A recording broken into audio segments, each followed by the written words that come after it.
daí a gente já... Bom, ótimo. Essa é uma outra reunião da retina, outra reunião da retina do dia 6 de julho de 2023. Quem vai fazer a apresentação do caso clínico é o Nicolas, que é R3 da retina. Nicolas? Boa noite a todos. Como o professor apresentou, meu nome é Nicolas, sou R3. É um prazer estar aqui mais uma vez apresentando o caso clínico da semana. Agradeço ao Dr. Sérgio pela orientação no caso e na apresentação desta reunião. Bem, nosso caso ele é de um menino, né, de um jovem de 20 anos, é natural de São Paulo, estudante. É um caso um pouquinho diferente, né? Um paciente que ele estava internado aqui na enfermaria da nefrologia, do HC, para compensação e investigação de uma insuficiência renal. E eles solicitaram, por interconsulta, um fundo de olho para avaliação de eventual cometimento ocular relacionado à doença. Antecedente pessoal, o paciente não tinha nada, né, nenhum antecedente familiar relevante, e ocular também não. Tinha nenhuma queixa oftalmológica. Realizado o fundo de olho na enfermaria, né, da nefro, mas com bastante dificuldade, o paciente tinha bastante fotofobia, né, quando foi realizada a oftalmoscopia. Então, acabei levando o paciente para o ambulatório, para poder tentar examinar um pouco melhor o paciente. O paciente tinha uma acuidade corrigida de 20/20, né, tinha um pouquinho de erro refracional, 0,75 de esférico no direito, com 1 no esquerdo, corrigida chegava a 20/20. Não tinha nenhuma alteração de reflexo, motilidade extrínseca ocular preservada, PIO 17, a bio a gente mostra a seguir. E aí, no ambulatório foi realizado fundo de olho, e aqui eu trago a retinografia, que o paciente conseguiu fazer com um pouco menos de desconforto. Então, aqui a retinografia colorida, de grande angular, de ambos os olhos. E aqui eu trago um detalhe um pouquinho maior do polo posterior, né, com um aumento do polo posterior e do disco.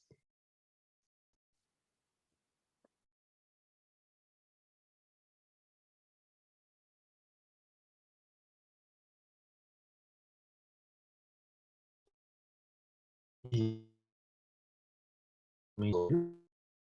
aqui do exterior. Nicolas, está falhando um pouquinho o teu áudio aqui. Tá falhando. Está falhando um pouquinho. Não deu para saber o que você falou da retinografia, mas de todo jeito você mostrou a retinografia. Isso, eu mostrei a retinografia, isso. Eu deixei a imagem, posso voltar aqui. Aqui é uma imagem maior aumento, né? Para os senhores poderem dar uma olhada. Assim, depois a gente seguir para a discussão. Pode seguir. Pode ser achado, seguir. Então, aqui tem a fluorescência, né? A autofluor, e aqui com um pouco mais de detalhe no polo posterior. Aqui é a CT, então, a CT da região central, um corte central, com um detalhe um pouquinho mais na coroide. Não, E aqui eu trago o vídeo Nicolas, também. não passou o Oi? OCT. Passa mais Isso, eu um. vou passar agora, isso. Ah, tá. Ótimo. Isso, vou passar o vídeo. Isso, ele era só a imagem, e aqui o vídeo, então aqui o olho direito, um pouco mais de detalhe, aqui lá o último era um corte central, só e o vídeo. Então, Nicolas, você está voltando os olho slides. direito. Estamos na retinografia aqui. E enquanto você estava falando, eu A gente estava está na aparecendo. historiografia? Isso. Acho que minha Agora você está internet, na então, ela está autofluorescência. cortando. Então passa da Ai, autofluorescência. peraí, então eu tô. No meu tá no OCT já, peraí, então eu vou esperar a Isso. Aqui internet voltar. O tá. áudio tá cortando ou não? Não, o Deixa eu áudio ver agora se não eu está consigo. cortando. Mas se você puder Tá. A voltar, não, internet tá um pouco ruim. tá bom, não tem problema. Tá. Então passa, tá Na passando um minha tá no vídeo agora. OCT aqui. Isso, no vídeo. Tá Isso, no não, é vídeo. porque acho que ele tá, acho que, sincronizando. A minha eu parei aqui no vídeo do OCT. Tá no vídeo do OCT do olho esquerdo para gente. Ótimo. Então eu vou passar o vídeo aqui.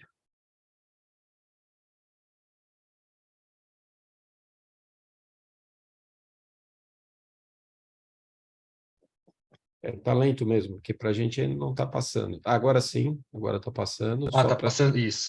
Eu tô deixando ali um pouco mais de tempo, então, perdão, pessoal, acho que o medo de sair e logar na internet de novo, ele tá aí. Mas Tá. a conexão tá um pouquinho ruim. Então, olho esquerdo.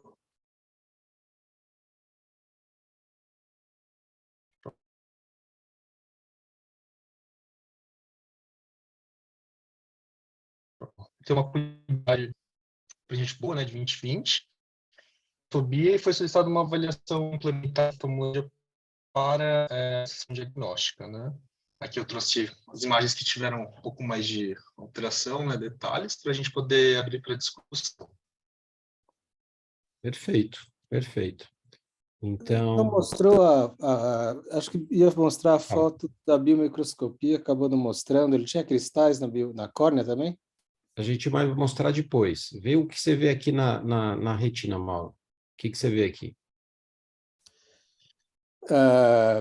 Enfim, não, dá para ver no colorido alguns cristais na retina, não dá para ver a camada. Aqui na OCT a gente vê esses pontinhos hiperfluorescentes. Tinha uns pontos maiores, fiz dizer se os cristais são esses pequenininhos ou os maiores que aparecem em alguns cortes. Que Mas aparece em juntando várias as cores, camadas, isso, isso, várias camadas da retina, né, Mauro? Isso. sim, mas juntando a informação que a gente tem até agora, quer dizer, um paciente com uma nefropatia com cristais na retina tem algumas dessas distrofias cristalinas retinianas que dão alterações, fazem parte de um quadro no síndrome renal. Alport é uma delas, cistinose é outra. E se não me engano, cistinose, eu sei que cistinose tem cristais na córnea também, acho que pode dar fotofobia, eu não lembro se Alport tem. Alport tem aquelas alterações no cristalino, ceratocone posterior e tal. Mas acho que iria por esse caminho. Perfeito. Então, duas alterações renais com alterações retinianas, Alport é uma delas. A gente já mostrou um caso de Alport aqui já algumas reuniões atrás, final do ano passado, né? E o Alport tem uma alteração de afilamento da retina temporal, a fóvea, né? Que é típica, tem um degrau de afilamento. E tem também pode ter os cristais, né? E tem alterações em segmento anterior. Esse paciente tem outras alterações em segmento anterior, que o Nicolas vai mostrar, esses pontinhos hiperrefletivos na retina, que aparecem na retinografia, e aparecem discretamente na autofluorescência, né? Ótimo, Mauro. Alguma outra hipótese aqui? Cleide, André? Essas mesmo. O Alport, aquele degrau, geralmente, que é sinal de escadaria, que eles falam, né? Isso. Até pode se encaixar nesse aí. Em geral, ele é um pouco mais ondulado, né? O afilamento é mais longo, mas pode ser assim também. É que no Alport os pontos hiperrefletivos são a camada mais interna da retina, aqui ele é mais difuso, né? E são Aparece menos evidentes, difusamente, né? né? Geralmente não dá para ver nem no fundo de olho. Não dá para Isso. ver no fundo de olho. Isso. Então, André, algum outro ponto aqui? Acho que não. Concordo aí com o que o Mauro e a Cleide falaram. Bom, excelente, excelente. Então, agora o Nicolas vai mostrar a biomicroscopia que o Mauro perguntou e daí a gente fala do diagnóstico, tá? Nicolas?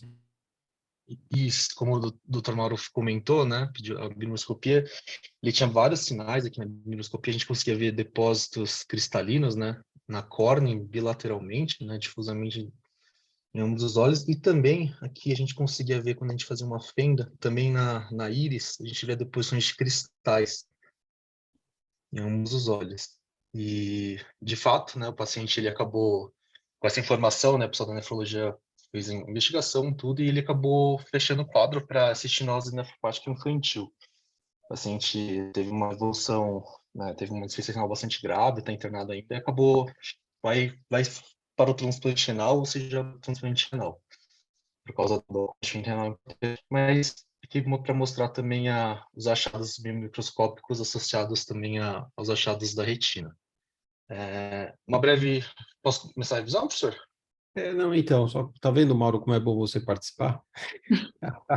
Isso, o professor Mauro já matou assim de cara rapidinho. Mas quando era residente eu tive um caso, eu não lembro muito dessas doenças menos frequentes, mas eu tive um caso, tinha muito menos alterações na córnea, mas lembro que tinha mais alterações na córnea do que na retina. Eu acho que tinha acidose tubular, que era o problema que dava não lembro bem, que dava no rim. Mas tinha isso, assim, que os cristais se depositavam em todas as camadas do olho, e meu paciente lembra que tinha fotofobia. Pena que era uma época que as fotos não eram digitais, eu não sei onde estão os slides, e não tinha OCT também na época, mas era bem parecido. Estava aparecendo o ACT já, né, Mauro? Eu acho que eu estava começando, mas eu acho que na época desse paciente, acho que não tinha OCT, e o OCT não tinha resolução para ver os cristais de qualquer jeito, né? Exatamente, exatamente. Então, ótimo, excelente. Então, a gente mostrou essas duas alterações de cristais nos últimos, eu acho que nos últimos 6 meses aqui, o Alport e a cistinose nefropática infantil. Beleza. Nicolas, você faz a revisão? Só cuidado com o teu áudio aí, que tem internet, vai talvez falar mais um pouquinho devagar, porque está cortando bastante, tá? Ah, claro, vou falar um pouco mais devagar, sim. Tá. Então, a revisão, indo para a revisão, a cistinose nefrótica infantil está no grupo de doenças de depósito lisossomal, então é uma doença considerada rara, né? A incidência é de 1 para 100 mil a 200 mil pacientes, dependendo da causa, comete tanto homens quanto mulheres, e é causada por mutações alélicas nesse gene, CTNS, e de herança autossômica recessiva. Então, o gene, ele codifica essa proteína aqui, né? Então, que a gente vai ter o CTNS aqui no DNA, codificando essa proteína, que ela vai transformar, né? Ela é a cistinosimina, que é a deficiência dessa proteína, leva ao acúmulo de cristais de cistina nos lisossomos, porque eles não conseguem sair da célula, né? Por conta dessa falta dessa proteína. Os principais sintomas, né? Então, a paciência tem uma insuficiência renal, né? No tubo proximal, como o Dr. Mauro falou, né?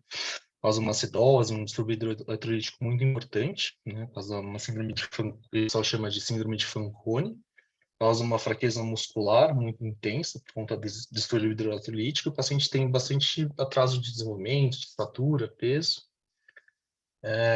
Porque todos esses cristais, né, apesar de serem mais vistos no rim e também afetarem bastante o sistema ocular, ele também afeta o corpo inteiro, uma doença multissistêmica.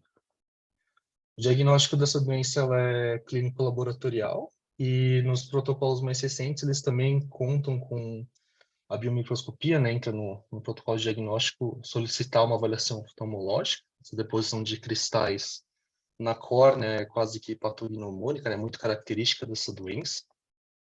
E o tratamento da cistinose, hoje a gente tem um medicamento novo, né, relativamente novo, que é a cisteamina oral, né, o nome comercial é Stagol. E a cisteamina, ela se liga à cistina que está ali livre dentro do lisossomo, que não consegue sair do lisossomo, e forma esse complexo com a cisteamina, e consegue, então, tirar a cisteína da célula. Porém, é uma terapia que ela tem muitos efeitos adversos, né? Muitos pacientes acabam tendo muita dificuldade de aderir à medicação por conta de efeitos colaterais, né? Desconforto gastrointestinal, náuseas, e etc. E terapia de suporte, né? Eu acompanhei esse paciente por um tempo na enfermaria, né? Junto com o Solonef, então era um paciente que ele era bastante fraco, assim, bastante debilitado, tinha dificuldade de alimentação, usou uma sonda, não conseguia se deambular direito, não conseguia deambular sozinho, utilizava cadeira de rodas, então é uma doença que ela acaba afetando, quando o diagnóstico é mais tardio, acaba tendo vários sintomas sistêmicos. E por que trazer esse caso, né? Acho que além de ser um caso bastante interessante, é um caso que ganhou um pouco mais de atenção recentemente, né? Eu trouxe esse artigo que foi publicado na British Journal of Ophthalmology, né, do British Medical Journal, em que um grupo de pesquisadores alemães da Universidade de Munique, eles estão pesquisando o uso do OCT, né, então o OCT Spectral Domain, para poder criar um score, né, uma forma de avaliar a cistinose nefropática, né? Então eles criaram esse score que chama score de cristal retinocoroidal, né? Cistina, cristal de cistina, né? E eles propõem isso porque ainda existe muita dificuldade, né, no segmento e no diagnóstico dessa doença.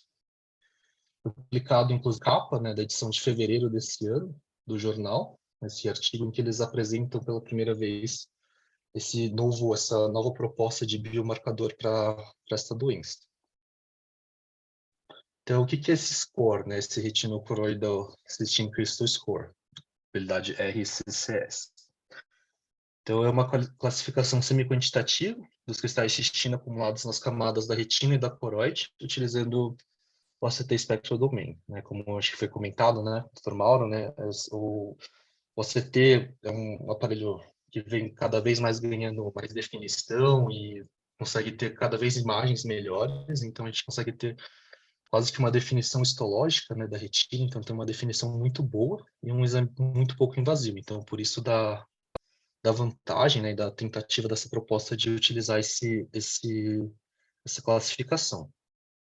Esse estudo foi conduzido na Alemanha, né, pela Universidade de Munique, mas eles convocaram pacientes de toda a Alemanha, né, num estudo que eles têm longitudinal de pacientes com cistinose naquele país. Foram 43 pacientes, né, foram analisados 85 olhos, 20 homens, 20 mulheres e 23 homens. A idade média foi de 22 anos, né, mais ou menos a idade do nosso paciente. E foram coletados casos de 2018 a 2019. Né, e eles propõem a utilização desse score por ser não invasivo e por aparentar ter uma boa segmento também da cistinose.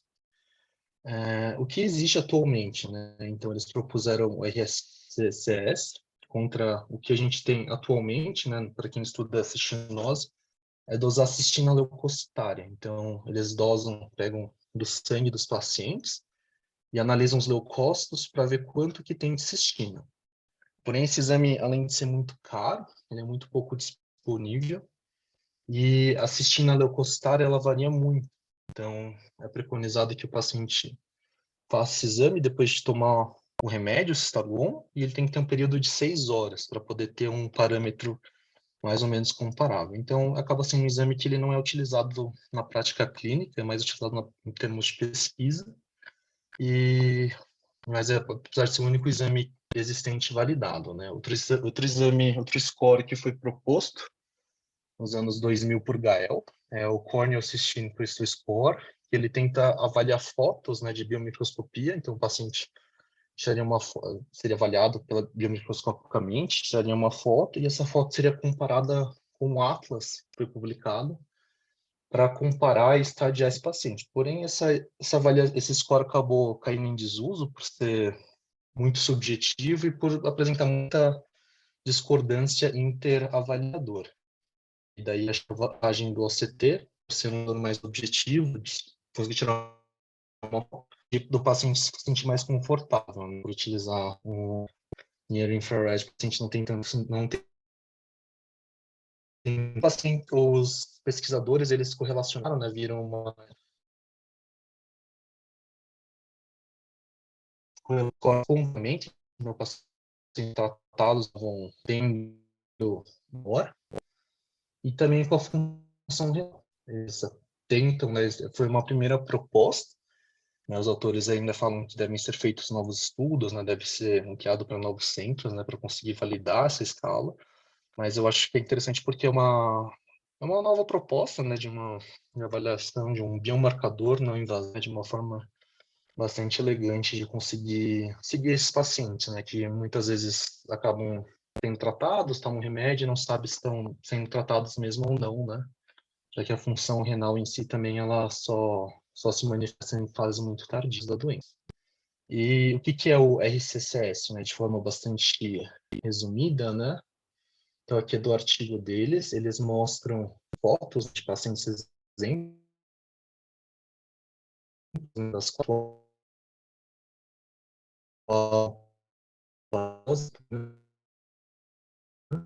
na foto B que a gente vai ver um pouquinho mais, seria mais ou menos o caso do nosso paciente, onde a gente já consegue observar cristais em todas as camadas, nas camadas da retina e um pouco na córnea capilar também, né? E os autores eles propõem que seja feita uma foto, então vai pegar uma foto horizontal, central, única, e assim seria uma classificativa dos camadas da coroide. Dependendo da retina e da coroide, né, e dependendo do número de cristais, seria assignado um ponto para cada uma das camadas. Seria somado, e aí eles dariam uma classificação, desde estágio 1 estádio 0, né, 0 até 3. Então, eu acho que trouxe mais esse caso porque eu achei que é um caso bastante interessante, um caso que mostra como, com o avanço da tecnologia, a gente vai ter cada vez mais biomarcadores e possibilidades de investigar e de dar o melhor tratamento para os pacientes. Como a gente vê esses pacientes, né, a gente sabe que no nosso ambulatório a gente tem vários pacientes com doenças muito interessantes, muito raras, mas que também nas nossas enfermarias, nas enfermarias do hospital, a gente também tem vários pacientes e casos bastante interessantes, né? Acho que serve também para os R2, né, que vão começar a assumir as interconsultas, né? A gente tem esse privilégio de estar no Hospital das Clínicas, né, de trabalhar no Hospital das Clínicas, que é hospital terciário, o maior hospital da América Latina, que acaba drenando pacientes do país inteiro, né? Então a gente tem 7 hospitais, então a gente acaba tendo a oportunidade de ter contato com vários tipos de doenças, né? E muitas vezes nessas avaliações da beira-leito, no fundo de olho, a gente consegue dar uma avaliação ou ajudar o nosso colega clínico, cirurgião, a fechar o diagnóstico, a melhor tratamento e segmento do paciente. Então, acho que esse é o áudio que acho que deu uma cortada e o vídeo, mas espero que tenha dado para entender mais ou menos a ideia do caso. Deu sim, Nicolas. Ótimo. Obrigado, tá? Eu não perguntei para o Jorge. O Jorge está aí, né? Jorge, algum comentário aqui no caso ou não? Não, obrigado. Mas o caso foi discutido brilhantemente. Eu nunca tive um caso de cisteína, não. Tá, ótimo. É incomum, né? Bem incomum. Então, joia. Então, joia. Agradeço ao Mauro, a Cleide, o André e ao Jorge pelos comentários e o Nicolas pela apresentação. Ótimo, Nicolas. Pode compartilhar. Obrigado, tá? E agora a gente vai apresentar a imagem. A Paula Dandara, que é fellow, ela vai apresentar a imagem e a gente vai discutir depois.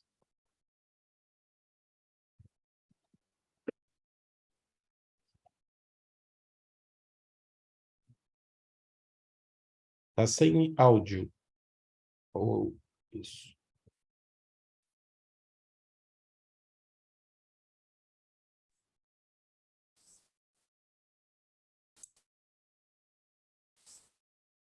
Estão me ouvindo? Dá para ouvir, sim, está tudo certo. É só continuar. Só Joia. Então, isso. boa noite.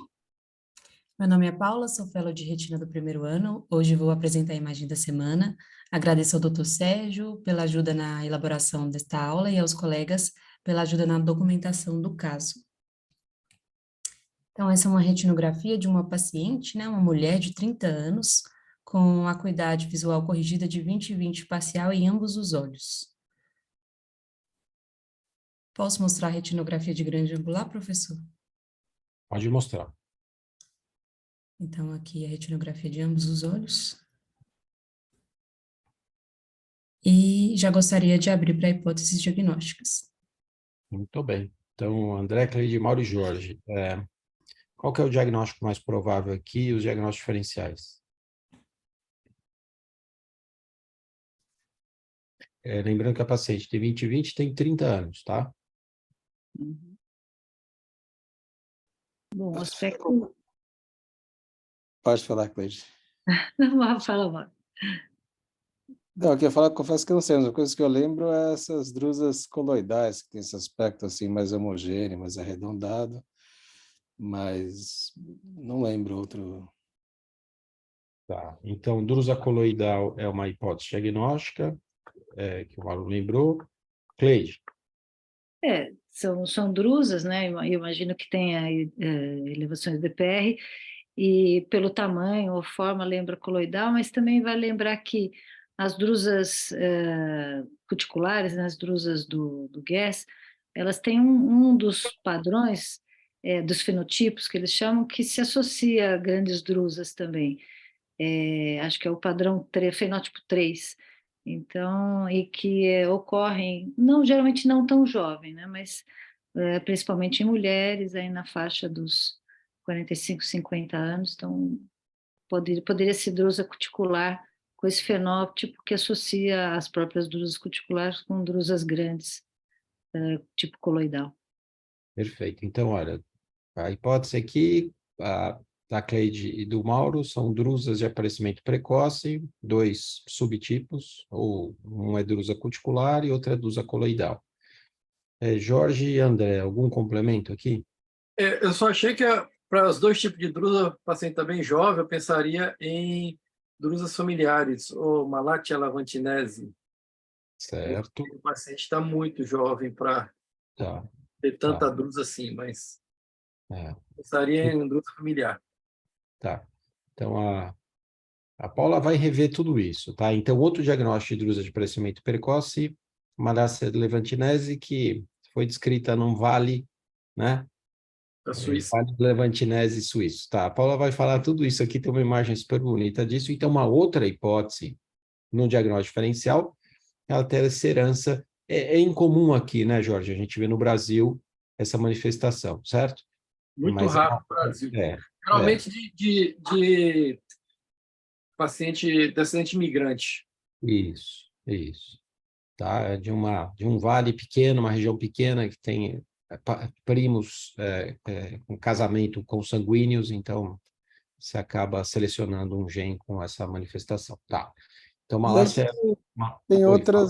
outras, os diagnósticos, né, de drusas Sim, precoces, então, glomerulonefrite membranosa, tipo 2, se não me muito bom. engano, dói. Sim, Mas bem eu lembrado. acho que as drusas, elas têm, posso estar enganado, mas eu acho que em quase todas essas elas têm um aspecto diferente, assim, menorzinhas, são drusas, lembram mais drusas duras, eu acho, posso estar enganado.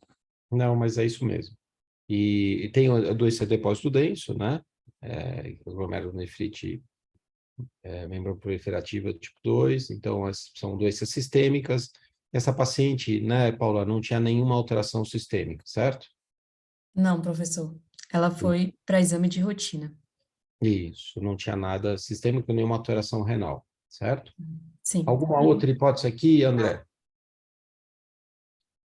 Eu acho que eu cheguei a ver esse paciente no ambulatório e não foi minha primeira hipótese de drusa coloidal, embora eu acho que seja o caso, mas eu lembro que devo ter levantado a hipótese de uma condição que eu acho que não se encaixa perfeitamente com o caso, mas foi o que me levantou na hora, foi aqueles múltiplos DEPs idiopáticos que eventualmente podem apresentar algumas elevações assim no fundo do olho, não tem esse aspecto amarelado, mas tem essa condição de múltiplos DEPs idiopáticos. Tá. Mas enfim, seria mais um diferencial no fim da lista. Eu acho que o principal, acho que o Mauro comentou. Isso. Então, Só abrindo um pouquinho mais, acho que já foge um pouco, mas os depósitos semelhantes a drusas, né, que se associam às insuficiências renais, não é o caso dela, mas também já foram descritos agora na SAF associada a lúpus, sem insuficiência renal. Eu acho que aqui não é o caso, né, mas só lembrar que essas drusas em jovens podem aparecer também em pacientes portadores de SAF com lúpus. perfeito. Tem uma condição parecida com essa, e a gente tem que pensar em alterações sistêmicas para fazer um diagnóstico clínico que pode ser grave, né? Então, a gente pode ajudar nesse diagnóstico, mas aqui a paciente não tinha essas alterações, nenhuma alteração sistêmica, nem relacionada a SAF ou lúpus, nem a alterações renais, certo? Então, a gente fica aqui com as hipóteses mais prováveis de doenças de drusa cuticular ou drusa coloidal, certo? E talvez a gente esteja falando a mesma coisa, né? Então, a Paula vai apresentar a avaliação multimodal dessa paciente e a gente vai concluir mais para frente, então. Paula? Então, aqui é a retinografia grande angular de ambos os olhos, OCT do olho direito.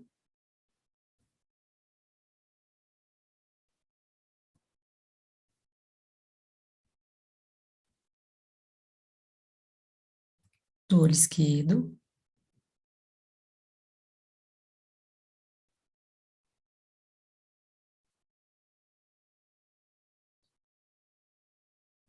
Aqui o corte foveal de ambos os olhos. OCTA do olho direito, olho esquerdo, fundos autofluorescente de ambos os olhos, angiofluorescinografia do olho direito, aqui nas fases mais precoce e tardia, do olho esquerdo,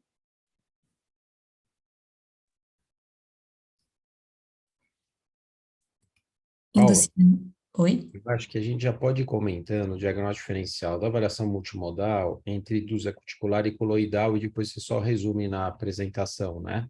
Certo? Só caracterizando as diferenças entre as duas, na avaliação multimodal. Então, aqui a gente tem um aspecto de céu estrelado, você tem uma hiperfluorescência precoce com uma impregnação tardia, certo?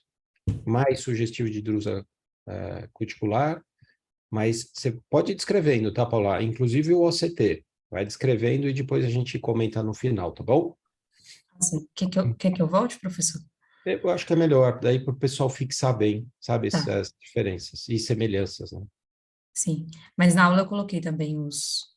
Sim, mas você colocou a avaliação da paciente, né? Isso, Então, coloquei. talvez, então deixa para lá, mostra e depois então na revisão você mostra. Eu vou mostrar os exames deles. Perfeito, tá bom.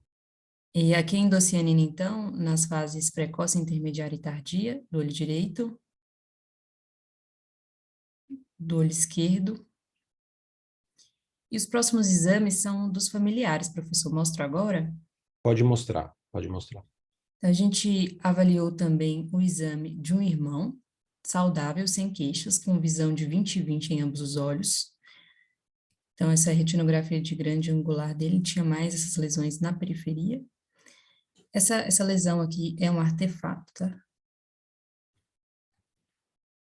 A mãe dessa paciente desses dois pacientes tinha 56 anos, ela tinha um diagnóstico de DMRI neovascular em ambos os olhos, já tinha feito múltiplas injeções no olho direito, injeções intravítreas de antiangiogênico, e já tinha uma cicatriz disciforme nesse olho, com uma visão de conta-dedos a 2 metros, e o olho esquerdo ela ainda está em tratamento, e aqui é um corte mais nessa região temporal inferior, mas com uma boa acuidade visual, de 20/30 parcial.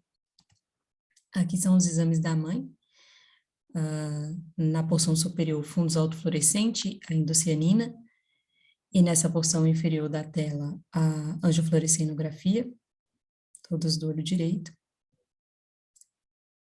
E aqui os mesmos exames do olho esquerdo.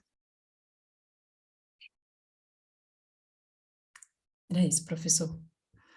A gente vê no irmão uma alteração menos exuberante e na mãe uma evolução basicamente das alterações que a filha tem 30 anos depois, que seriam, né, 20 e poucos anos depois, né?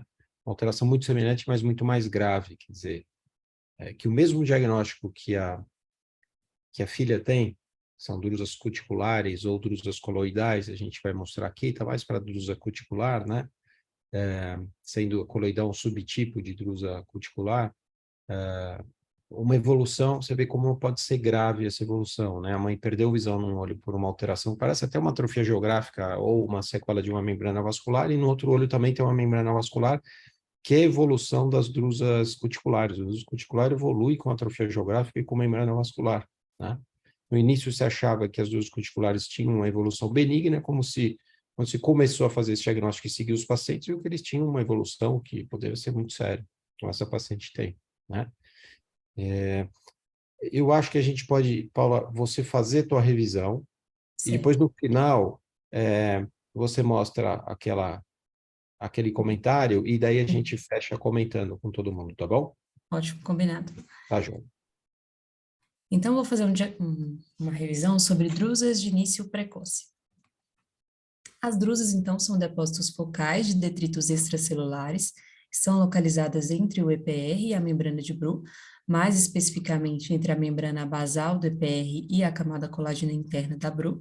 Pode estar presente como uma manifestação normal do envelhecimento ou representar um sinal associado à doença.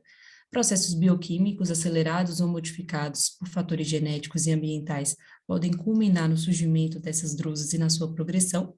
A composição é bem variada, pode conter carboidratos, zinco, muitas proteínas, vários componentes do sistema complemento, que é alvo de terapias atuais, e o lipídio, que seria o seu componente individual mais importante. São encontradas principalmente após os 50 anos, mas alguns padrões podem ocorrer de forma precoce, como as drusas cuticulares, o Malatia levantinese e drusas grandes coloidais. Então, começo pelo Malatia levantinese, ou distrofia Duane-Honeycomb. Em 1899, Duane descreveu em 4 irmãs na Inglaterra lesões brancas agrupadas na mácula e na região peridiscal, com esse padrão favo de mel. Mais tarde, Vogt descreveu um quadro bem parecido em famílias do Vale do Levantine, na Suíça, que não por coincidência é esse vale aí no fundo da tela. Em 99, Stone identificou uma mutação no gene FMP1, que codifica a proteína fibulina, nas 2 famílias. Então, isso ficou evidente que, na verdade, tratava-se de uma mesma condição, por isso essa nomenclatura diferente. A herança é autossômica dominante e o diagnóstico tende a ser por volta dos 30 a 40 anos. Então, o paciente tem essas drusas que são bilaterais, elas têm essa disposição mais radial em torno da fóvea, né, ou do disco. Então, isso aqui, essa disposição radial das drusas é bem característico. As drusas estão localizadas entre o EPR e a ABRU, na localização mais convencional das drusas, e elas podem se tornar confluentes, pulsando, então, com hiperplasia de EPR e progressão para atrofia geográfica e neovascularização de coroide. Na análise multimodal, essas drusas, elas são hiperautofluorescentes. Na angiofluorescenografia, também são hiperfluorescentes. E na endocianina, as drusas menores são bem mais visíveis que nesses outros exames. E as drusas maiores também são hipofluorescentes, mas têm um halo hipofluorescente. A manifestação do CT pode ser bem variada, com drusas em forma de cúpula, difusa, ou até em dente de serra também. As drusas grandes coloidais foram descritas recentemente por Guigui e colaboradores em 2011. São drusas grandes, de pelo menos 200 micras, são bilaterais, amareladas, localizadas na mácula ou na retina periférica. Em geral, esses pacientes têm uma boa acuidade visual, que poderia ser explicada pela menor idade ao diagnóstico e pela falta de acompanhamento desses pacientes nos estudos. Inicialmente, eles não associaram as drusas coloidais com atrofia ou neovascularização de coroide, mas essas complicações foram evidenciadas posteriormente, como eu vou falar. Um pouco mais tarde, em 2013, Guigui, Kerkes e outros colaboradores descreveram as características das drusas coloidais no OCT Spectral-Domain.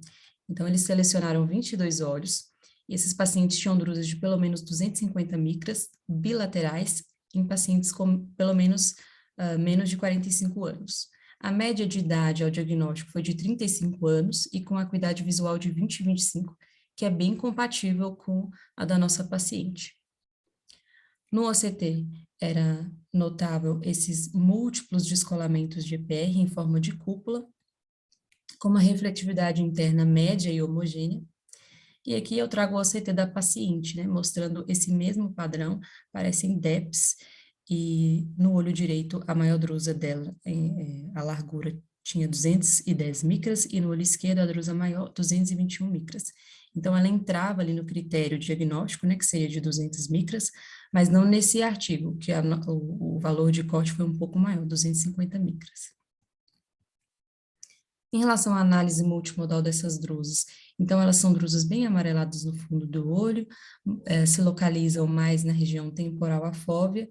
Aqui na análise de autofluorescência pelo Near Infrared ou no fundo autofluorescente que a gente usa mais, o Blue Light, elas tendem a ser hiperautofluorescentes, podem ter esse halo hipoalto. Aqui das letras de D a F são fases diferentes da angiofluorescenografia, elas começam hipofluorescentes e essa fluorescência ela vai aumentando especialmente na média periferia da drusa e depois ela se torna homogeneamente fluorescente. Do G ao I são fases diferentes da endocianina verde, majoritariamente essas drusas são hipofluorescentes, mas também no decorrer do exame, a média periferia delas vai se tornando hiperfluorescente, e conferindo esse padrão característico que eles sugeriram de Dunnett, né, que seria uma rosquinha. Então, a média periferia fica com uma fluorescência maior e o centro fica mais hipofluorescente com um fino anel hipofluorescente ao redor. Mas quanto maiores essas drusas, mais hipofluorescentes na endocianina. E as drusas menores são hiperfluorescentes, como a gente pode evidenciar aqui num outro exemplo de paciente com drusas coloidais. E a diferença na composição lipídica entre o núcleo e a borda da drusa poderia ser responsável por esses diferentes padrões de coloração. Keck, em 2017, e colaboradores relataram um caso de um homem de 54 anos com drusas coloidais complicadas por neovascularização de coroide e atrofia geográfica. Então, esse paciente tinha atrofia geográfica no olho direito, no olho esquerdo ele tinha essa membrana neovascular bem nítida, que é o OCTA, e o OCT mostrava, né, esses múltiplos, essas drusas parecendo DEPs, com o espessamento retiniano, fluido subretiniano e a resolução após um tratamento com a Eylea.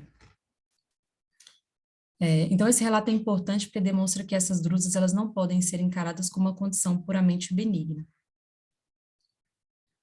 Aqui eu trago uma análise multimodal desse artigo que fala sobre diagnósticos diferenciais de drusas.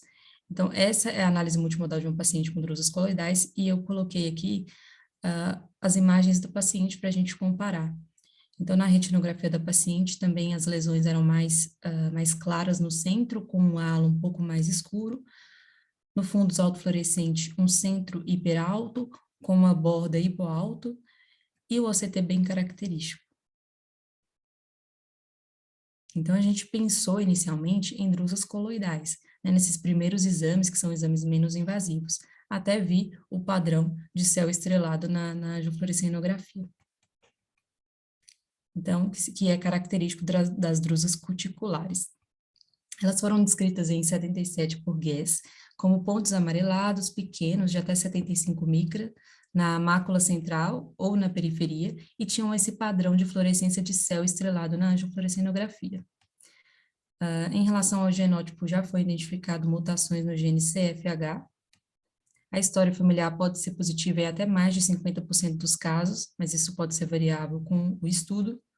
O sexo feminino parece ser um fator de risco, e o diagnóstico é clínico, então a análise genética é importante, especialmente para diagnóstico diferencial, mas você pode dar o diagnóstico com a análise multimodal.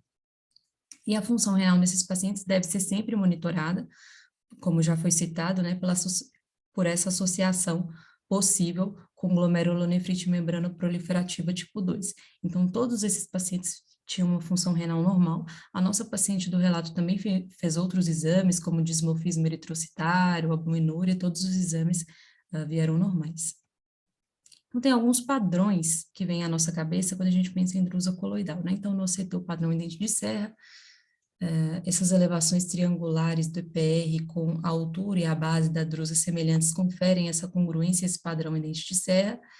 O ápice da drusa, ele tem um EPR mais fino, até erodido, e dá essa hipertransmissibilidade no CT. E aqui, bem nesse ápice, né, como tem essa lesão do EPR, dá um defeito em janela e aparece o céu estrelado na angiofluorescenografia, e pelo mesmo motivo também o centro no fundo autofluorescente é hipoalto com halo hiperalto. Porém, em 2018, Iannuzzi, Freund e colaboradores evidenciaram que essas drusas não se apresentavam nos exames de imagem da mesma maneira. Então, esse padrão de dente de serra, que seria patognomônico, não foi observado em todos os pacientes que tinham céu estrelado na angiofluorescenografia. Alguns casos pareciam até drusas moles e outros eram quase imperceptíveis ao OCT. Então, eles observaram três padrões, né?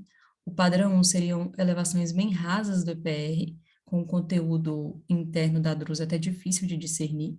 O padrão 2, que seriam drusas com aquele padrão clássico de dente de serra, e o padrão 3 seriam drusas maiores, drusas grandes ou confluentes. Então, aqui é o OCT do irmão da paciente de 39 anos, ele tinha mais drusas periféricas, mas ele também tinha drusas na região da mácula, mas eram bem discretas, quase imperceptíveis, parecidas com o padrão 1. E aqui embaixo o exame da mãe. Então, ela tinha algumas drusas parecendo DEPs aqui, semelhantes à da filha, e algumas drusas mais confluentes, se assemelhando ao padrão 3. Esses mesmos autores classificaram os pacientes com drusas cuticulares em 3 fenótipos, como a doutora Cleide já falou. Então, o fenótipo 1, eles classificaram principalmente de acordo com o tamanho e a localização topográfica dessas drusas. Então, o fenótipo 1 seriam aquelas drusas que se assemelhavam mais à descrição clássica de Guess, drusas bem pequenas, mas bem condensadas na região da mácula. O fenótipo 2 seriam drusas mais dispersas, né, com uma distribuição mais dispersa, não raramente se estendendo para a periferia regional ao disco. E o fenótipo 3, drusas cuticulares associadas a grandes drusas, que seriam drusas maiores de 200 micras, e algumas poderiam representar o que se antes denominou drusas grandes coloidais. Mais tarde, em 2020, alguns desses mesmos autores e outros, como Spade e Sakurada, correlacionaram esses 3 fenótipos com o risco de progressão para atrofia geográfica ou neovascularização de coroide em 5 anos. E eles viram, né, que no fenótipo 1, o risco de progressão era 12,9% em 5 anos, o fenótipo 2, 50,5%, e o fenótipo 3, o que tinha mais risco, né, 53,5%. Então, a caracterização fenotípica tem, portanto, implicação no prognóstico visual desses pacientes. A periferia também é o local onde essas drusas podem ser vistas pela primeira vez. Esse é o exame do irmão da paciente que mostra que as lesões eram principalmente periféricas. Nesse mesmo artigo que fala dos fenótipos, ele mostra, né, esse paciente com drusas principalmente na periferia, e essas drusas, né, quando eu vi esse paciente pela primeira vez, não tinha aquele padrão clássico, semelhante a drusas duras, né? Ele tinha uma morfologia um pouco diferente, mas é bem parecido com a morfologia que é apresentada no artigo, e eles fizeram uma angiofluorescinografia de grande angular, evidenciando que o padrão de céu estrelado também era visível na periferia. E como elas se comportam na endocianina? 50% dos casos têm uma hiperfluorescência precoce. Esse paciente A, a gente vê que as drusas são mais visíveis na angiofluorescinografia do que na endocianina. O paciente B mostra a lesão viteliforme, que pode aparecer nessas drusas cuticulares, e em geral elas têm um padrão hipofluorescente nos 2 exames. E o C mostra que quanto maiores essas drusas, mais hipofluorescentes na endocianina. Então, aqui é o exame da paciente, né? As lesões, inicialmente, elas já tinham uma certa fluorescência, mas eram um pouco mais escuras, assim, nas fases iniciais, e com o tempo elas foram se tornando mais fluorescentes. Mas não sei se é possível perceber que o centro, elas são um pouco hipofluorescentes e também tem um halo hipofluorescente. E ele supõe que essas grandes drusas poderiam ser coalescência ou ampliação das drusas cuticulares típicas. E as diferenças no teor de lipídios e proteínas entre essas drusas poderiam justificar essa diferença de fluorescência. Em relação ao prognóstico e tratamento, essas drusas cuticulares, elas têm uma histologia, uma anatomia, né, uma outra estrutura muito semelhante à das drusas duras. Mas a história natural, por sua vez, a incidência de progressão para neovascularização, para atrofia, faz com que elas se assemelhem mais às drusas moles. E o que justificaria isso? Talvez o efeito de massa, porque esses pacientes têm uma carga de drusa muito alta, como é possível visualizar na angiofluorescinografia da mãe do paciente.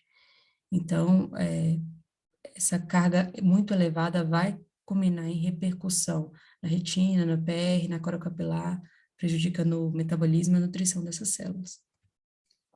Eles propõem também que as drusas cuticulares possam ser uma manifestação da DMRI, e tem alguns fatores que corroboram para isso, como a associação dessas duas condições com mutações no gene CFH e as altas taxas de progressão. Há necessidade de um estudo mais aprofundado para correlacionar os genótipos com os 3 fenótipos identificados das drusas cuticulares. Membrana neovascular, como a gente sabe, deve ser tratada quando detectada. Descolamentos viteliformes podem ser observados. E não está claro se os suplementos de diaréticos são benéficos, porque no estudo não foi identificado a porcentagem de pacientes com drusas cuticulares e se eles respondiam mais ou menos a esses suplementos. Por fim, Sakurada e colaboradores, em 2019, investigaram as características clínicas de drusas cuticulares em japoneses, mas com uma atenção especial para drusas coloidais. E drusas coloidais nesse estudo foram definidas como drusas cuticulares maiores de 200 micra. Então, aqui é alguns exames de um paciente do artigo, com esse padrão em céu estrelado na Anjo e o OCT característico, né, com esses múltiplas elevações em fórmula de cúpula. E aqui o exame da paciente, ela tinha uma menor carga de drusas, mas tinha esse padrão de céu estrelado e o OCT característico. Então, o fato dessa paciente ter exames tão característicos de drusas coloidais e drusas cuticulares reforça a ideia de que essas lesões possam estar associadas dentro de um mesmo espectro. E sem querer me estender muito, mas só reforçando a importância de se avaliar a função renal nesses pacientes, pela associação com glomerulonefrite membrano-proliferativa tipo 2, esses depósitos focais que existem na membrana de Bruch, eles podem estar também presentes no glomérulo, e trago algumas condições autossômicas dominantes que poderiam entrar no diagnóstico diferencial desse caso, né, que envolve uma família. Então, o Late Onset Retinal Dystrophy, ou LORD, cursa com esses depósitos drusenoides no polo posterior e na periferia. Em geral, esses pacientes também têm alterações do segmento anterior, como zônulas anormalmente alongadas, a distrofia padrão multifocal simulando fundos flávio-maculados, com esses flex no polo posterior, e a SOSB, que cursa com mutação no TIMP3 e cursa com depósito de material amarelado tipo drusa no polo posterior e tende a progredir para a neovascularização de coroide. E eu finalizo com o parecer do Dr. José Piquet sobre o nosso caso, que, como sabemos, é uma autoridade no assunto e se mostrou muito gentil em nos ajudar. Então, traduzindo, ele falou para a gente: querida Paula, obrigada por compartilhar esses casos interessantes. Eu concordo que o caso de estudo seja drusas grandes coloidais, uma vez que as drusas coloidais devem fazer parte do espectro de drusas cuticulares e pode haver algum histórico genético ainda desconhecido, não é de se surpreender que a mãe dela tenha drusas cuticulares. Era isso, obrigada. Excelente, Paula, excepcional a tua revisão, tá? E na dúvida que a gente ficou entre drusas coloidais e cuticulares, e a ideia era nessa apresentação com espectro que variasse de drusas maiores ou menores, dependendo da confluência ou morfologia dessas drusas, a gente pediu para o Kers, que é autor de vários desses estudos. Ele veio aqui no congresso da SBRV no Rio, e ele é uma pessoa super simpática, super acessível. A gente mandou um e-mail para ele, né, Paula? Sim. E ele respondeu imediatamente, e com isso, e ele tem uma visão anterior, né, Paula? O artigo que ele escreveu em 2011, que ele achava que, né, que as drusas cuticulares é uma entidade à parte, que as drusas coloidais eram uma entidade à parte em relação às drusas cuticulares, e hoje ele acha que, na verdade, é o espectro de apresentação, certo? Sim, exato. É isso. Então, aí, Kerks concordou com tudo. E, Paula, parabéns pela apresentação, pela documentação dessa paciente. A Paula ficou algumas semanas aí documentando tudo, documentou a família, reviu tudo, falou com o Kerks. É impressionante. Parabéns, Paula. Um belo Obrigada. trabalho, ótima, excelente apresentação, tá?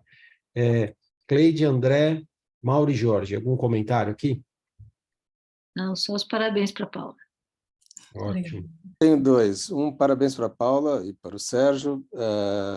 Mas o outro é enfim, obviamente, sendo a paciente, vendo o resultado da mãe, eu ficaria um tanto preocupado se não teria a mesma evolução daqui a 20 anos. E a gente, com certeza, obviamente, não tem nada que respalde algum tipo de tratamento, intervenção no momento, mas eu acho interessante, assim, a gente, no fundo, tentar coisas que não são, às vezes, baseadas em estudos multicêntricos. Então, eu tentaria documentar, assim, acompanhar ela de perto, tal, e ver se isso está progredindo. Pode ser que não esteja progredindo e que não vá ter o mesmo desfecho que a mãe. Mas se houver uma documentação mostrando uma progressão ali significativa, tem esse trabalho sobre o uso de estatinas para drusas. E vendo o prognóstico, o que aconteceu com a mãe, é algo que talvez eu fizesse, não na dose alta que é sugerida pelo artigo, mas talvez em doses menores, assim, por um longo prazo, talvez fizesse alguma diferença no caso dela. De novo, não tem estudo multicêntrico, estou aqui só elucubrando possibilidades teóricas. Perfeito, perfeito. André e Tereza, desculpa, eu não vi que você estava aí. Algum comentário aqui no áudio? A Tereza e o André comentaram aqui, deram parabéns para a Paula pela apresentação. Alguma coisa aqui para falar, André, Tereza e Jorge? Queria só parabenizar, foi belíssimo isso aí, aprendi bastante, mas uma coisa que eu penso muito com relação a AREDS e tratamento polivitamínico, que, primeiro, que não foi testado em subtipos fenotípicos de drusa como esse, que a gente não tem nada para fazer nesse tratamento. Como o Mauro acabou de dizer aí, estatina, não sei, nunca usei e carece de mais estudo, mas são casos que uns sabemos que são graves, porque 50% pode evoluir para uma degeneração de mácula, mas não há o que fazer. Não adianta ficar, talvez, enchendo de polivitamínico, que é mais um placebo para o próprio médico. Perfeito, perfeito. André, não sei se o André ainda está aí. E Tereza, algum comentário aqui? Acho que não. Tá. Paula, super parabéns, excepcional a apresentação, ótimo. E você vai continuar seguindo os pacientes, né? Sim, vamos tentar fazer o teste genético, né, doutor? Isso. E talvez convocar outros familiares, né, para a gente ver se tem mais alguém afetado, certo? Sim. Ótimo. Tá Obrigada. ótimo. Paula, parabéns, tá? Pode compartilhar a tela. Isso, excelente, excelente.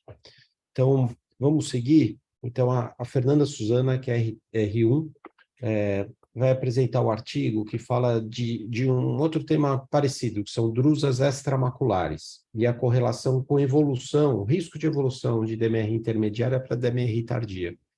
E o que o artigo mostra é que drusas fora desses 3 milímetros centrais, né?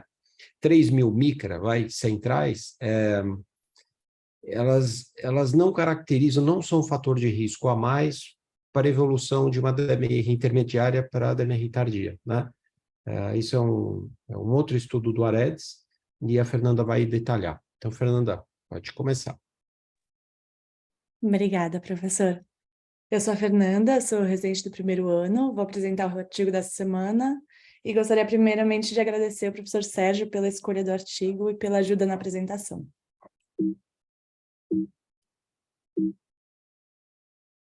O artigo é Western Macular Drusen and Progression of Age-Related Macular Degeneration, é o 30º report do AREDS 2.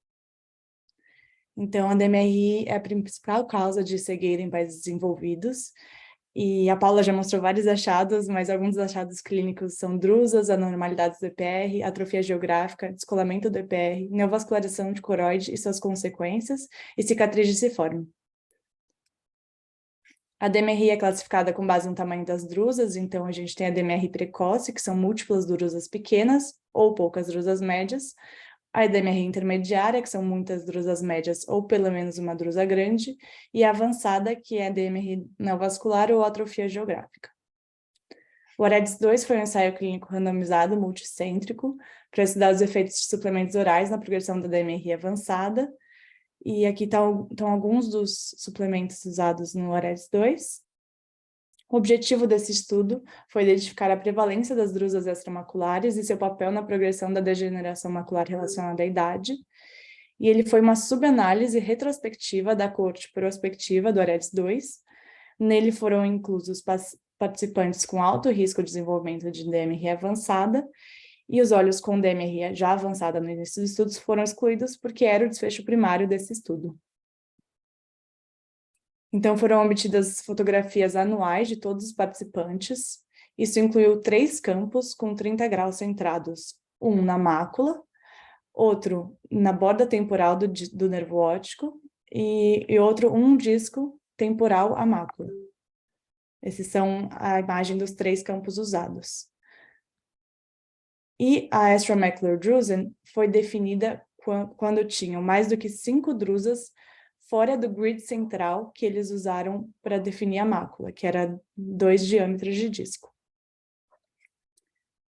Então, nesse estudo, eles definem várias características dessas drusas extramaculares, mas eu selecionei algumas que eles dão mais importância no artigo.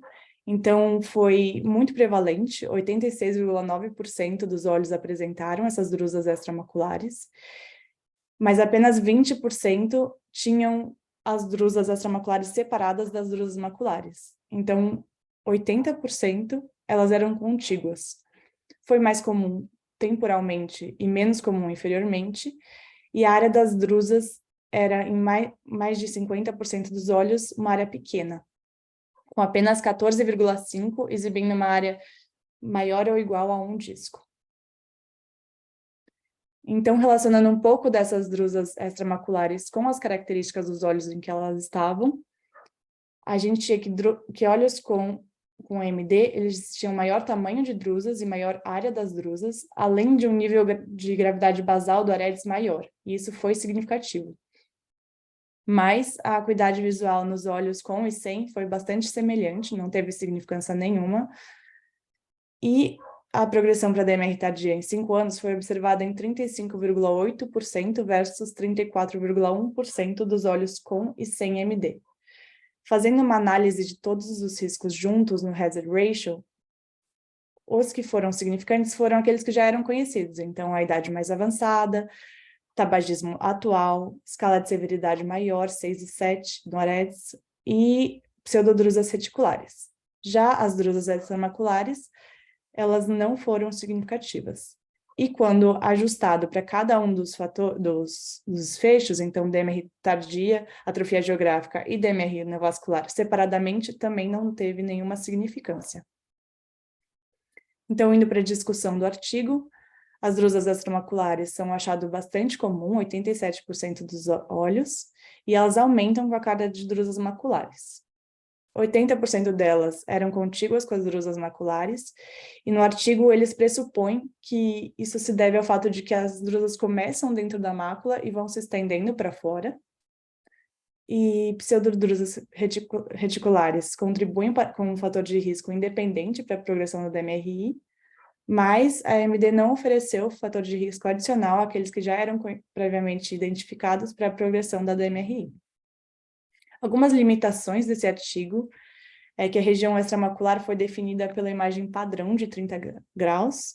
Seria preferencial usar alguns métodos como o Ultra-Wide Field, que você tem um campo maior, mas a disponibilidade de imagens, eles tentaram contornar essa limitação usando 3 campos e expandindo a imagem para temporal a mácula.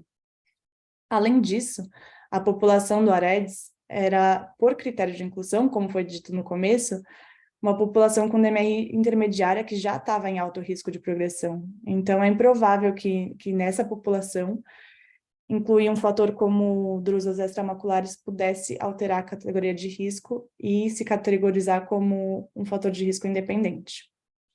Então, para o futuro, seria interessante avaliar o papel dessas drusas em retina média e periférica com outras modalidades de imagem, como o Ultra-Wide Field, e também em DMR precoce. É isso. Obrigada. Excelente, Fernanda, parabéns. Resumiu super bem os pontos principais do estudo. Fernanda, ótimo, excelente. Cleide, Mauro, algum comentário aqui? Jorge? A gente vê muito essas drusas, principalmente casos mais avançados de DMRI, que envolve a região macular, né, com definição de DMRI, como a Fernanda falou. E é importante ter um trabalho que mostre que isso não é um fator de risco adicional, como depósito de drusenóide subretinano, por exemplo, ou drusa pseudoreticular, para a evolução, para o desfecho ruim, para a evolução para a DMR tardia, tá? Então, tem uma quantidade grande de drusas ao redor das drusas centrais, das drusas maculares, não assusta, certo? É isso que o artigo mostra e que a Fernanda resumiu tão bem, tá? Cleide, Mauro, Jorge, algum comentário aqui ou a gente pode seguir? Meu comentário é o mesmo, aqui a gente pega muito paciente usando polivitamínico por causa das drusas, e essas drusas não entram no AREDS, e é placebo. Só Sim. isso. Esse comentário, Jorge, é o seguinte: em alguns pacientes, a gente não tem nada dentro da região macular, dentro desse círculo de 3.000 micra, ou duas áreas de disco, que é a definição de DMRI, de drusas em DMRI, quer dizer, drusas externas a esse círculo, e tem pacientes que têm muito isso e não tem nada no centro, então eles não são classificados como DMRI, e o risco deles é um risco mínimo de ter evolução, certo, Jorge? Então, Mas fora... Oi, o Mauro. comentário a respeito dessa possibilidade de não ter quase drusa central e ter as duas periféricas. Eles devem, no Estudarés, eles têm 5.000 pacientes, mas o exemplo que eles colocam no artigo, eu acho que são drusas paquidrusas. E eu sempre acho esquisito quando o exemplo, só dão um exemplo, quando dão um exemplo do que não é mais típico. E pegando o gancho com o que acabou de se apresentar, quer dizer, a gente fica aqui quebrando a cabeça com os diferentes padrões de drusas centrais. Seria interessante, talvez, fazer o mesmo tipo de avaliação para as drusas periféricas. Provavelmente o que a gente chama de drusas periféricas não são também exatamente as mesmas coisas. Eu acho ótimo o artigo, tal, que dá uma certa tranquilidade que, a priori, as drusas periféricas não trazem um risco adicional, mas acho, de novo, enfim, como muitas vezes acontece, não é um paper definitivo, assim, que tire aí toda a nossa preocupação em relação a essas drusas. Tá. É que praticamente é o único, viu, Mauro? Espero que apareçam outros, como a Fernanda falou no final, outros artigos que foquem especificamente nisso. Isso é um artigo, ele usou um artigo, um estudo prospectivo, né, 5.000 pacientes, mas com uma outra avaliação, uma avaliação retrospectiva, né? Você foi ver esse estudo, foi rever os resultados desse estudo com um outro objetivo, né? Então, o ideal seria a proposição de você fazer um estudo prospectivo só das drusas extramaculares, né? Sim, sim. E o que né? É isso que você está falando, né, Mauro? E o que a Fernanda sugeriu no final, perfeito. É isso. Então, ótimo. Fernanda, parabéns pela apresentação, excelente. E a Iana está aí? Para a gente ir para... Oi, professor, tô sim. Tá vendo a minha tela? Tamo. Então, vamos seguir para o caso cirúrgico. A Iana é fellow segundo ano. Iana? Isso. Então, tudo bom, gente? Vou finalizar aqui a reunião com o caso cirúrgico dessa semana. Eu queria agradecer a doutora Lívia e o doutor Sérgio Pimentel com a ajuda tanto na condução do caso quanto na montagem da apresentação. Vamos dar sequência. Então, no nosso caso, tratava-se de uma paciente feminina, 52 anos. Ela apresentou uma queixa de moscas volantes, fazia 2 semanas, seguido de um escotoma nasal há 11 dias, no olho esquerdo. De antecedentes familiares, a paciente referia um trauma na infância no olho direito, ela era olho único desde então, e também tinha um histórico de um alveite posterior por toxo no olho único dela há alguns meses atrás. No exame físico, ela tinha acuidade visual de SPL e conta-dedos a 1,5 m. Na biomicroscopia do olho direito já estava em fitizes, do olho esquerdo ela era fáscica com cristalino transparente. No fundo de olho, ela apresentava essa imagem que a gente traz com a retina de grande angular. Aqui nessa imagem, a gente consegue ver, então, o descolamento regmatogênico no setor temporal, e aqui superiormente dá para a gente ver uma roturinha nesse setor temporal superior, e nessa outra imagem, um pouco mais focada para inferior, a gente consegue ver uma rotura aqui no setor temporal inferior, ambas bastante periféricas. Então, aqui, em vista desse quadro, professor, você gostaria de abrir para a conduta? Tem uma sequência depois ainda do caso. Sim. Então, olha, uma paciente fáscica, com uma visão bem ruim, conta-dedos, olho único, né? Jovem, 52 anos, com um descolamento macula-off, com uma ruptura embaixo, aí às 5 horas, uma ferradura, e outra lesão menor em cima, certo, Iana? É Sim. uma lesão mais operculada superior. Isso, exatamente. Então, Jorge e Mauro, qual que é a estratégia cirúrgica qual que é a primeira linha aqui para a gente fazer? Uma vitrectomia, uma introflexão ou combinar? Eu prefiro... Pode falar, Jorge. Não, fala. A priori, eu preferiria a introflexão, por alguns motivos.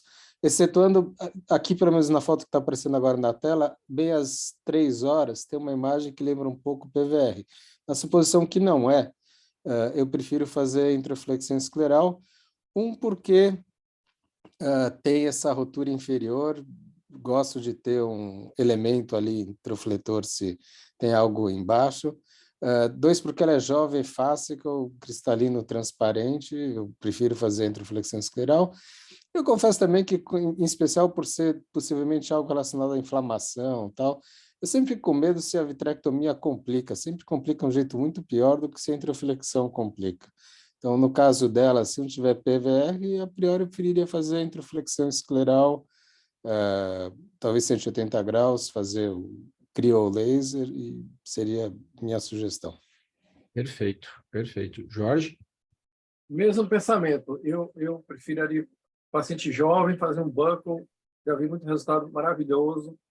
Fazia um buckle 180, depois passava uma faixa 360 e tentaria fazer muito pouco crio, pensando mais em se precisar reforçar com laser no pós-operatório, porque parece que tem um pouquinho de PVR ali e talvez até estimular, induzir mais PVR, mas pensaria em buckle em primeiro lugar. Se o buckle não funcionasse, ia para Vitré, sem problema nenhum, porque o buckle já me dava uma segurança de suporte da base vítrea. Perfeito. O Paulo está aí. Paulo Zantucci, você consegue falar? Você quer dar uma opinião aqui? Qual que era a estratégia cirúrgica tua? Boa noite a todos. Então, esse caso, por ser um olho único, paciente jovem, fásca, a introflexão é uma possibilidade, mas como ela tem aí essas roturas em múltiplos quadrantes, né? Tem superior, tem inferior, tem uma cicatriz aqui próxima do nervo, eu acho que eu ia para uma vitrectomia com uma faixa aí nesse caso, viu? Eu acho que eu ia para uma vitrectomia com uma faixa 360 e prestar bastante atenção aí nessa hialoide, né? Para descolar direitinho, uma hialoide que às vezes não é muito fácil. Então, Paulo, por essa, assim, minha opinião, por esse problema de hialoide não estar completamente separada aqui, visível, ela não tem um DVP e precisar secar a hialoide, eu acho que é mais simples você fazer introflexão e de menor risco. Fazer um buckle aqui das 6 às 12 horas, pode drenar aqui embaixo, pode drenar do lado do músculo reto, colocar uma faixa 360, eu acho que é menos arriscado do que você colocar uma proteção com uma faixa 360, né, que você teria que colocar pela rotura inferior, e fazer uma vitré. A não ser, como o Mauro falou, que essa prega estrelada, essa aparência de prega estrelada, que para mim não é uma prega estrelada, é uma linha de hidratação, né, que não seja um PVR, certo? Então, eu acho que aqui tudo cabe, depende de cada cirurgião, depende do que o cirurgião prefere fazer, né, qual a técnica cirúrgica que ele está mais adaptado, mas eu também aqui eu faria uma introflexão, mas eu entendo o Paulo de ele preferir fazer uma vitrectomia. Iana, você quer mostrar a evolução aqui? Certinho. Então, realmente, tendo em vista a idade da paciente, o fato de que poderia ter ali uma maior adesão, né, das membranas vítreas, a retina e as roturas serem mais periféricas, foi optado para fazer um buckle 180 temporal com uma faixa 360. No segmento pós-operatório, o buckle realmente conseguiu pegar a rotura temporal superior, porém, a rotura inferior, ela ficou um pouco posterior ao buckle. Então, a gente continuou tendo aqui um acúmulo de líquido nesse setor inferior, né? Não conseguiu tratar devidamente esse descolamento de retina. Mais do que isso, aqui no aumento maior, a gente conseguiu notar no pós-operatório o surgimento de um buraco de mácula. Então, agora, queria abrir novamente, então, o que fazer nesse momento, né? Perfeito. É uma complicação que não é comum a gente ter, né? Um buraco macular numa introflexão. Você tem mais com vitrectomia. Sim. Mas a rotura inferior está aberta, apesar de você ter uma introflexão, talvez você devesse fazer talvez pudesse ser feita uma introflexão mais larga, né? Um 279, dependendo do que você marcou na cirurgia de rotura, mas isso acontece. Então, agora, você tem que intervir na mácula e tem que tratar aquela rotura inferior, Então, vocês querem rediscutir? Eu acho que aqui não tem jeito a não ser a vitrectomia, né? Mauro, Jorge e Paulo. Vitrectomia, agora, por essa mácula já tem essa cicatriz aí, às vezes fazer o peeling limitante se torna difícil.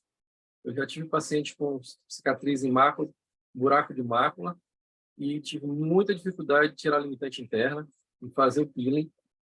Então, acho que, nesse caso aí, mas muito cuidado. E essa retina aí, de alto míope, muito fina, não vai ser uma cirurgia fácil, eu acho.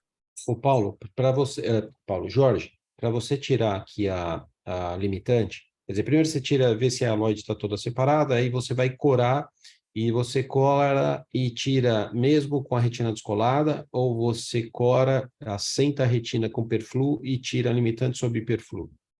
Então, na maioria das vezes, eu tento inicialmente com a retina descolada fazer o peeling, mas num paciente automíope, às vezes isso é um desafio muito grande. Às vezes fica até mais fácil você botar um perfluor e fazer o peeling sob perfluor, que se torna, em algumas vezes, mais fácil. Eu tentaria sem, mas se a mobilidade da retina e começasse a ficar muito perigoso, eu botaria perfluor. Mas começaria sem o perfluor. Outra coisa, Jorge, que eu vou perguntar depois, o Mauro e o Paulo vão responder também. Ela tem uma ruptura inferior que está desbloqueada, né? Eu não sei se assentando o buccal consegue suportar essa ruptura. Então, duas perguntas aqui. Se o buccal não suportar a ruptura, o que você faz? Se é suficiente você só fazer laser e qual o tamponante que você usa aqui? Eu normalmente não mexo mais em buccal depois que eu coloquei, mesmo ele não estando bem aí como está acontecendo. Eu tentaria só botar fazer laser e eu botaria óleo simplesmente porque eu tenho rasgões em múltiplos quadrantes e um buraco de mácula, ou seja, para eu conseguir uma pressão mais demorada, mais duradoura. Mas tem gente que bota gás. Eu preferia o óleo nesse caso. Aí não é óleo único para você ter digamos assim, dar uma visão logo em seguida ao paciente. Perfeito. E, Mauro, as mesmas perguntas aí, como é que você aborda agora? Ficou um pouco mais difícil. Eu acho que, no fundo, assim, teoricamente, é um buraco de mácula diferente do buraco idiopático, enfim, mais comum. E antigamente a gente às vezes fazia intraflexão e o buraco fechava sozinho, sem necessidade de fazer vitrectomia, muito menos o peeling de limitante interna. Eu acho que, teoricamente, uma possibilidade ainda é rever o buccal e colocar um segmento radial para cobrir aquela rotura que não foi protegida e ver se o buraco fecha com a resolução do descolamento de retina. Eu acho que hoje em dia a gente costuma ser realmente mais agressivo, eu provavelmente também faria vitrectomia e tentaria tirar a limitante interna. Em relação a colocar gás ou óleo, depende um pouco da colaboração do paciente. Se é um paciente que colabora bastante, eu acho que eu tentaria ainda colocar o gás. Mas conversaria com o paciente da possibilidade, assim, se ele consegue ficar, como o Jorge falou, vai ficar uma semana com uma visão muito ruim, tem que realmente ficar na posição para conseguir cobrir o buraco e a rotura inferior. Enfim, se achar que talvez o paciente não vá colaborar, talvez eu colocasse realmente óleo com todas as desvantagens que advêm. Mas eu concordo com o Jorge, faria a vitrectomia, não revisaria o buccal, só a única coisa diferente, talvez eu preferiria tentar o gás se o paciente colaborasse. Perfeito, perfeito. Paulo? Eu acho que eu iria também eu faria a vitrectomia, faria o peeling da limitante. Eu costumo, nesse caso, procurar fazer com a retina descolada. Em geral é trabalhoso, mas você acaba conseguindo pegar o plano e fazer uma boa vitré da base inferior e dentar bem e fazer um shave bem próximo ali da base. Acho que é muito importante. E se a retina assentar bem, às vezes, eventualmente, essa troca fluido gasosa, às vezes até você fazendo, não dá para ver direitinho o tamanho do buraco de mácula, mas você pode até tentar fazer a troca final pelo buraco. Se a retina ficar bem assentada, eu acho que eu tentaria deixá-la com gás, nesse caso. Perfeito, tá bom. Então, Iana, tem alternativas aqui, tá? E você mostra o que você fez? Tá bom. Evolução? Tá. Então, optamos realmente por fazer a vitrectomia com o peeling da membrana limitante interna. No caso, como vocês vão ver na sequência, a gente optou no final por deixar com gás, no caso C3F8 mesmo, para ter uma maior permanência. A paciente era muito colaborativa, muito boazinha, então foi explicado para ela no pré-operatório que teria essa possibilidade, que ficaria com a visão muito ruim, se ela tinha suporte familiar, ela tinha. Então, vamos ver aqui como é que foi a sequência da cirurgia.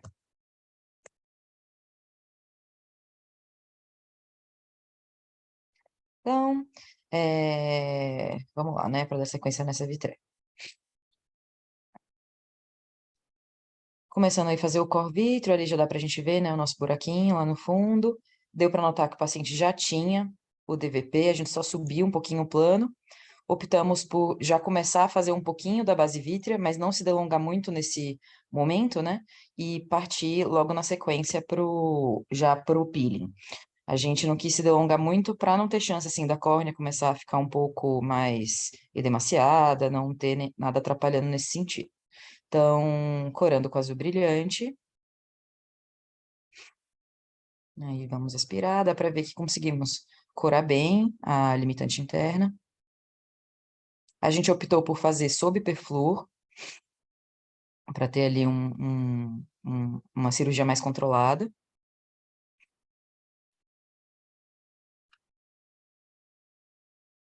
Então, teve um pouquinho mais de dificuldade ali naquela primeira pega. Mas assim que conseguimos a primeira pega, as demais foram um pouco mais tranquilas.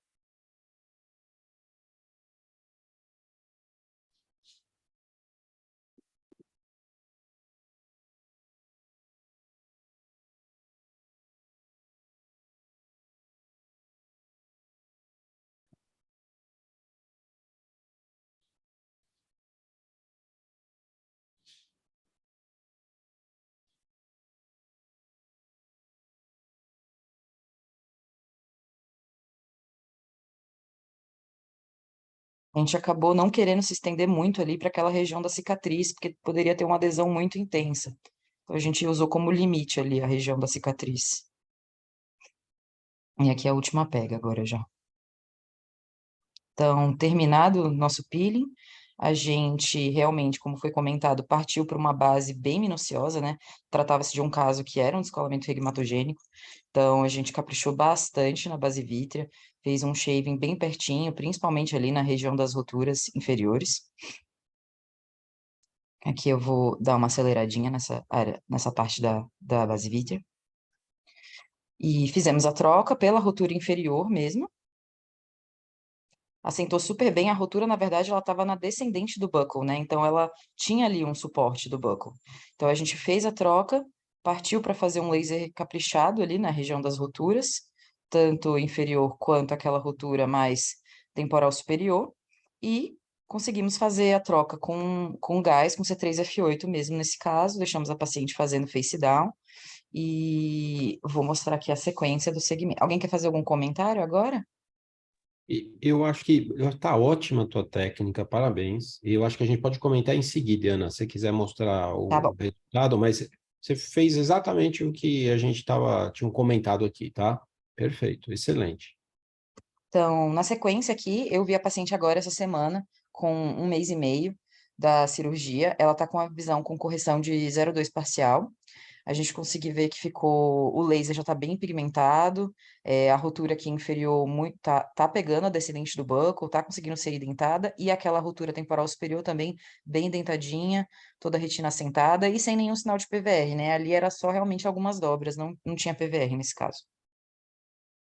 Excelente, Ana. Excelente, excelente. Depois faz um OCT para a gente ver. Ah, sim, tem aqui, desculpa. Ah, tá. Então você vê o buraco fechado, ela tem uma alteração lá na região foveal, né? Sim. Mas eu acho que ainda as linhas hiperrefletivas da retina externa ainda pode melhorar, porque ela tem 1 mês e meio, né?